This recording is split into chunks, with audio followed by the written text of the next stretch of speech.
Hey, Gershon from dekoningtan here. Today I wanted to look into the nitty-gritty of NNXT.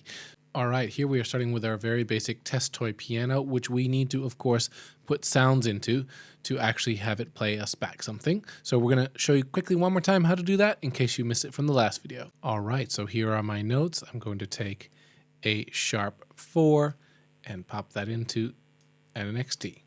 Now, for today, I'm not going to specify exactly what range the instrument's going to be in. We're just going to use these samples to do a large range, just to keep things simple. So we're not going to add lots of different notes. Okay, we're just going to do these ones. So you can hear it's playing back what we need. It's playing everything from soft velocity to high velocity using this sample. And you can hear there's a volume difference between my different ways of playing, but there isn't that much differentiation because it's the same sample. So even if I play softly, it's not a huge difference. What we can do to change that slightly is volume, velocity, amount. How much is that going to play into what we're doing? So if we turn it down, you can hear that the velocity is barely affecting the volume whatsoever. If I turn it all the way up, it plays much more effect with how much velocity is going into it. Now, you can do a lot more with this. You can filter frequency through the velocity, so the velocity can affect a filter frequency. So if you wanted to, you could have a filter in the effect, and the amount of velocity you're giving would affect that filter and how that filter works. So let me show you how that works right now. So I've tried to mess around with this to get one that gives you the most obvious effect. Obviously, this differs per sample you're using. Longer samples that aren't so percussive, the sound changes might be more obvious. We might mess around with that in a second. So I've got it set to BP12, and it's got it off right now. So there's the samples, right? Turn it on, you can hear sound change instantly. That's the filter. And then when I add the velocity amount, you can see that basically the filter frequency is activated more by the velocity amount.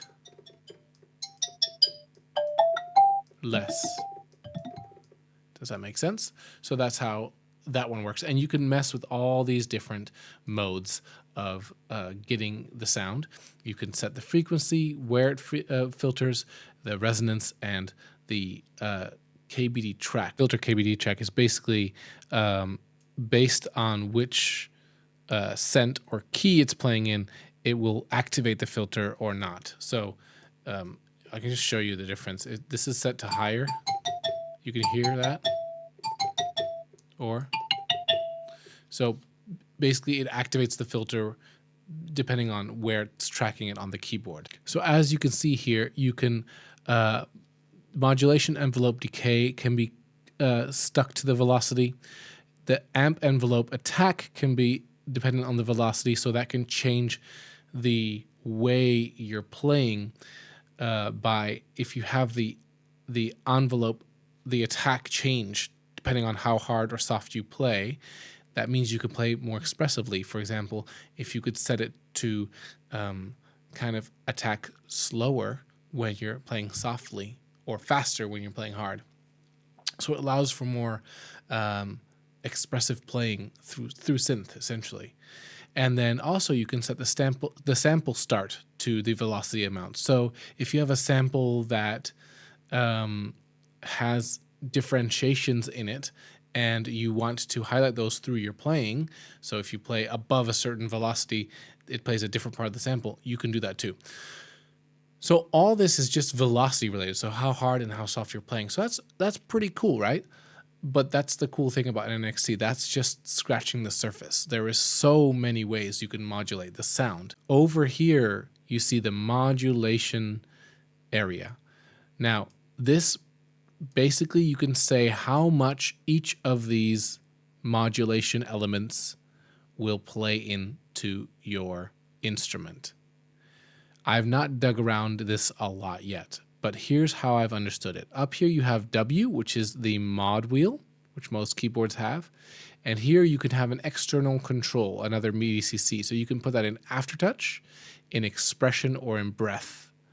And so you can choose the kind of type of external controller and how it affects it.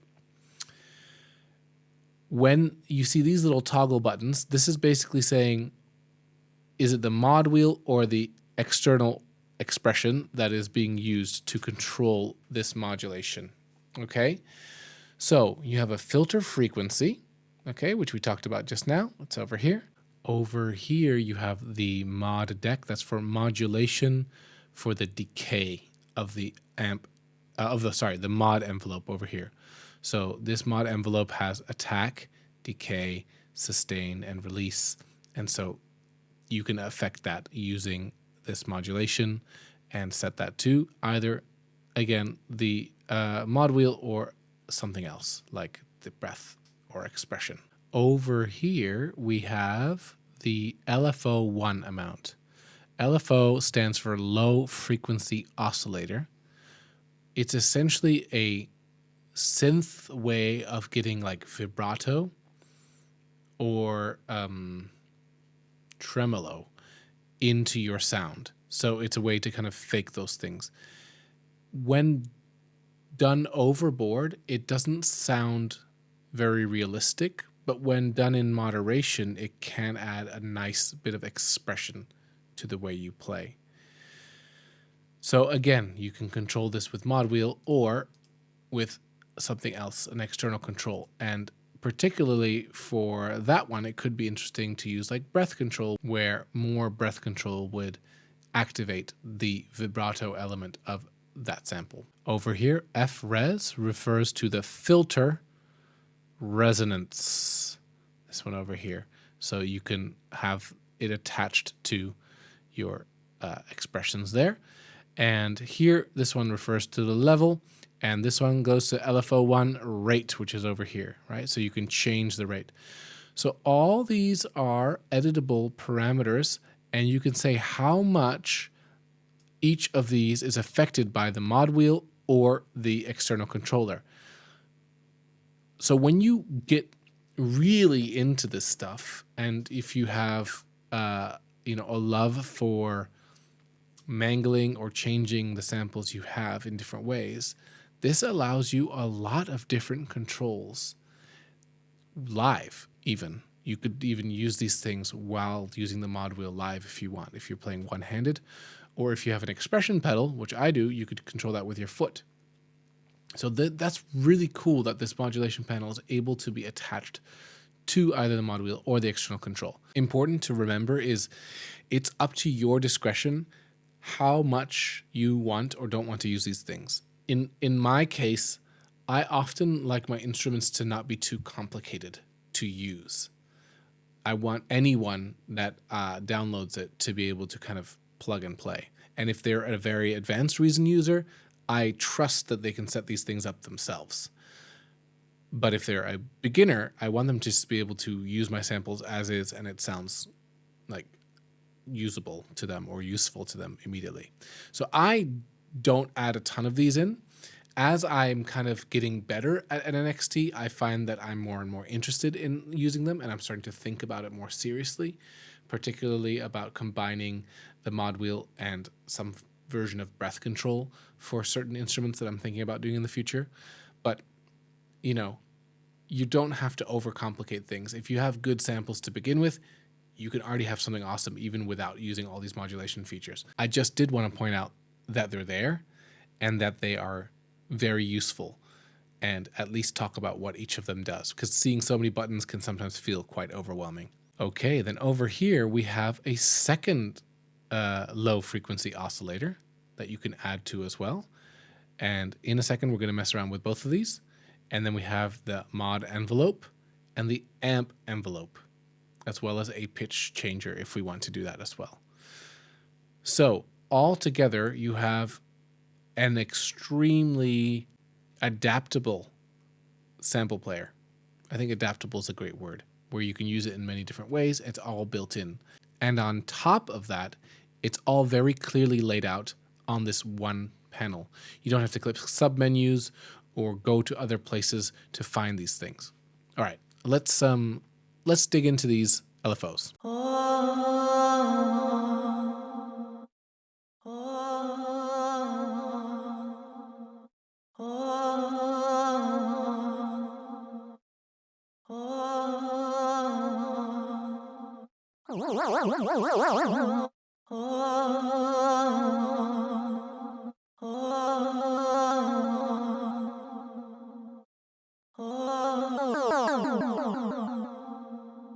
All right, so I've gone ahead and turned the velocity amount off, just so we hear the samples really nice and clear as we start messing with these LFOs.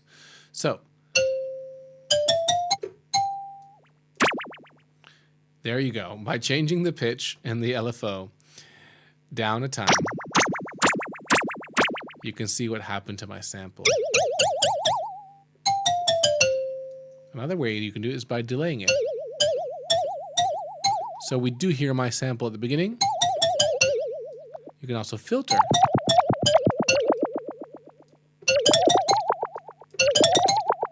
And you can change the waveform.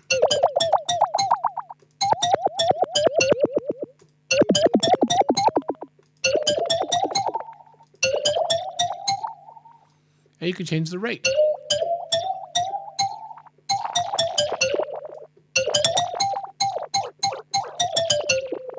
Okay. You can also set your LFO to sync with the tempo, or with a group, because you can set groupings in this window as well. So if you are syncing with the tempo, this would be for like samples that are longer and not so percussive like the ones I'm using right now, where you want that LFO to be on the beat at the same time. For example, you might use this LFO to create a pulsing effect, or maybe have the vibrato be exactly on beat, etc. So that's why you have that. I usually keep this in free run when I'm messing around with it, and you can hear the effects really well and really fast. Okay, we are going to go ahead and turn off this LFO.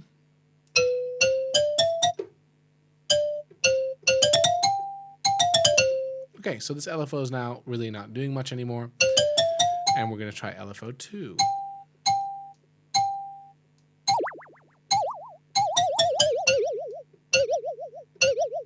So this one has a pan feature where you can get it to arrive later. So you can see if I delay too much, it doesn't work because my sample's so short. I'm not sure if you guys can hear this, but I hope you can. So if you're wearing headphones, I think you can hear this. But the sound is kind of bouncing and panning in different ways. Right now I've set it to pan hard right. You can also pan it hard left. But then it kind of wiggles back and forth. So that is the LFO 2. And you can also combine both of them. So I could do one here, and then here, and then... And now you've combined two LFOs into one. Obviously, the way I'm applying them right now is a very extreme usage, and that's to allow you to hear the difference. If you want to, these can be used very subtly, and that makes it much less obvious that the sound is going through a low frequency oscillator. Let's go into the mod envelope. Let me set this one back. So as mentioned before, this mod envelope is related to these two LFOs. So I've messed around with a bit of it just to give you an idea of how it sounds. So as you can see here, I've put the attack to 5.2 milliseconds. You can make it even longer. If you have a much, much longer sample, you can increase this to whatever you like. Basically what you're hearing is, this LFO is, this one, is only coming on after the attack hits. So... dink, woo, there you go. And it comes down with this pitch change. So if I change it like this, so you can see how it's hitting differently, right? You could change the filter. Right now it's woo, woo, woo, woo. Yeah, that's because I set the release to quite long, so it's allowing that note to ring longer than I actually would. So this is actually kind of cool in my opinion. And that would actually be usable and maybe even sound somewhat realistic. So this mod envelope, you have attack. This is a hold. How long will it hold on this mod envelope? It's similar to lowering the attack, but slightly different. I couldn't get it to work exactly the way I wanted to show as an example, so I would try it with a longer sample than I have if you want to mess around with that. Here you have the decay. So basically that's what it's holding on, is the decay, okay, which you can set. This is the sustain and the release. So ADSR is quite common in a lot of synth and mod envelopes. So you can mess around with these to see how it affects your sound, and it's based on the LFO one. And then here you have delay. You can set how much the key goes to the decay, so how your key playing affects that decay, the pitch, and the filter as well. Cool, so that's that mod envelope explained. Again, you can hear the difference.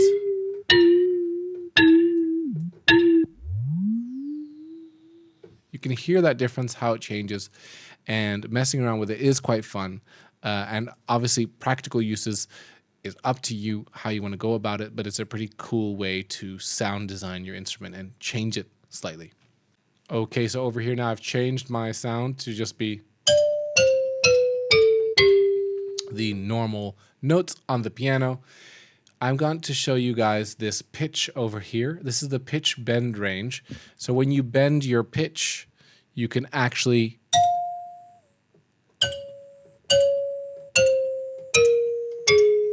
change the pitch using the pitch wheel. You can see me wiggling it.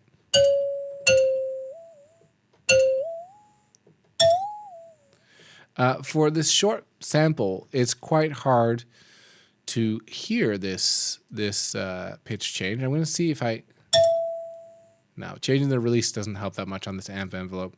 So here you're basically saying how much the pitch bend bends the pitch. So if you turn it up, it's more bendy. See, it went lower than last time. Pitch bending, in my opinion, never sounds very natural. I have used it in the past to kind of fake a slide up to a different note, and I got away with it. It sounded kind of realistic, and that was done in a way like as you would on a guitar, right? When you're sliding up the frets. And so you can get a decent effect like that, but being too heavy-handed with the pitch doesn't help too much. Here you can change the octave, the semitones. You can fine-tune it. Okay, so for this one, from what I can tell, it's when it's turned up a lot, I'm pressing keys that are right next to each other, but it's jumping a lot in terms of pitch. So here, similarly, if I turn it down,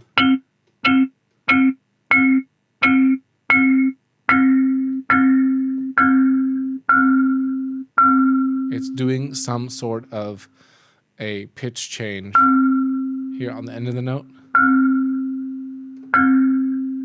That sound is going up. Okay, so I just went to the Reason manual to check, and it seems to be that this pitch KBD track thing is when it's set to the middle, it's going one semitone per keynote tracking on the keyboard. And when you change that, you're changing the scent of change from each semitone. So that's why it sounded so strange as you're going through. I don't know what practical use someone would have this for. I've never seen an instrument that really uses this, but hey, it's cool to have, and who knows, maybe one day I'll find out what it's actually useful for as well. So we've already talked about this filter over here, and lastly, you have this amp envelope. The amp envelope over here One thing that I really like about it, so think of it like amplifier. One thing that I really like about it is you can change the spread. So let's start with that one. The spread is how panned out your instrument sounds. So when you turn the spread to 100, it starts you on the lower part of the keyboard on the left-hand side. And then as you go up the keyboard, it starts to pitch it to the left-hand side. Similar to when you're sitting in front of a piano, you hear the low notes more on your left-hand side and the higher notes more on your right-hand side. When you turn the spread to, say, 50, it doesn't do it as extreme. So everything's a little bit more centered, but it still gives you that feeling. Obviously, you can change this one as much as you like. I like it a lot in terms of giving an instrument more the feeling that it's being played live in front of a microphone, because a lot of piano VSTs have this little bit of spread as well. Here you can change the level. So if you want to make your thing louder, this amp envelope helps make that louder, and you can also hear that it held the note slightly differently. You can also delay when the amp envelope comes on. You can set the amp envelope that it goes towards how you're playing the key, towards the decay. Okay, so showing you with a longer sample how this amp envelope works. It's just a little easier to hear everything on a longer sample. So there's our sample. Okay, you can hear this looping. Yeah. So first thing is the amp envelope attack.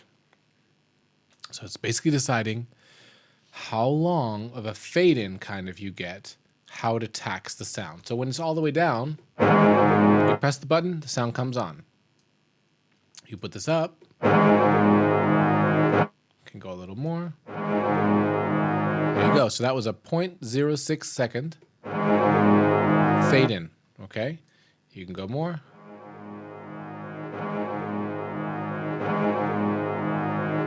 So now it's getting 10.56 seconds before it reaches the desired volume.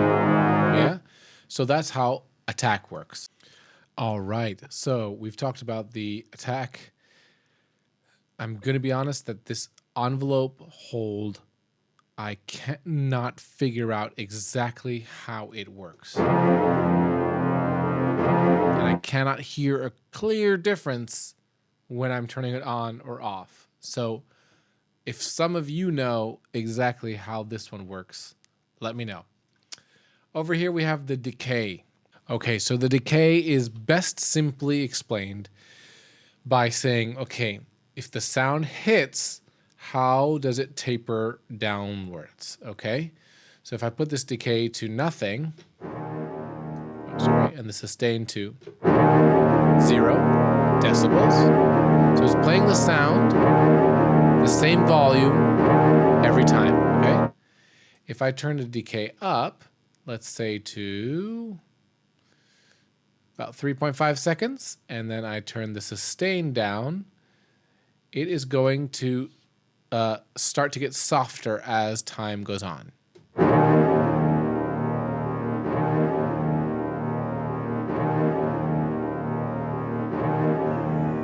And you can hear that eventually it stops at this, that's my cat. It stops at this minus 10 dB where I've set it. So with this decay envelope, so I'm going to turn it up a bit to 10 seconds, and I'm going to turn this down to like really soft. So.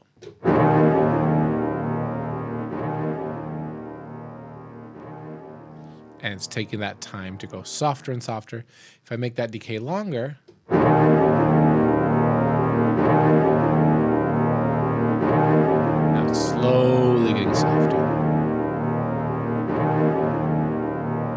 over that 60 seconds here. So if you want like samples to have a really, really gradual fade built into the sample, that's a great way to go about doing it, because you don't have to go and edit that in later. So that's the decay. I'm going to turn that sustain back to 0 decibels. This one's the release. So let me show you what it sounds like if I put no release. Notice how abruptly the sample stopped.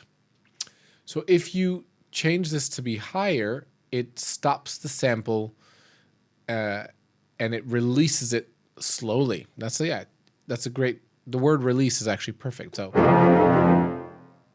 notice how now it took a little bit of time to fade out.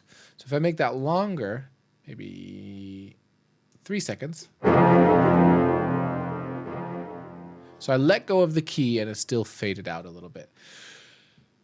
I usually keep my sustain at 0 decibels when I do samples, and I keep my release at a comfortable range where the sample kind of trails just enough that it sounds natural. Obviously, if you're having a percussive instrument, you don't want that release. For example, short notes on a trumpet. Having that release very high might not be useful in that case. You might want it slow, so you can go, pew, you know, you get a fast release. But other instruments, like this one, having that release a little longer is nicer. I think like 2 seconds would probably be nice on this one. So it just tailed it off nice and closed the sound for me. Okay. Then over here, you have the envelope gain, which we talked about. Pan is whether you want that sample left or right. So if you don't want to do spread, but you want specific samples on pan left and right, you can actually select the sample and tell it where it's playing. This is handy if you're doing instruments that have multiple sounds in one. So for example, if I want to make an NNXT instrument that is a glockenspiel and a chime playing at the same time, but I want the glockenspiel to be a little left and the chime to be a little bit right, I can pan their notes that way in the amp envelope. Super handy. Over here, this key to decay, similarly to the hold, I haven't quite figured how it works. And the amp envelope delay, that one does make sense to me. It's basically saying, are you delaying when this amp envelope is going to behave in a certain way? So if I put that up, it's not going to do its effects, its ADSR stuff, until after that delay is over. Okay, so this video has already turned out quite a bit longer than I expected it to be, which is fine. I really went in depth into all these things. Note that at the top you have these global controls.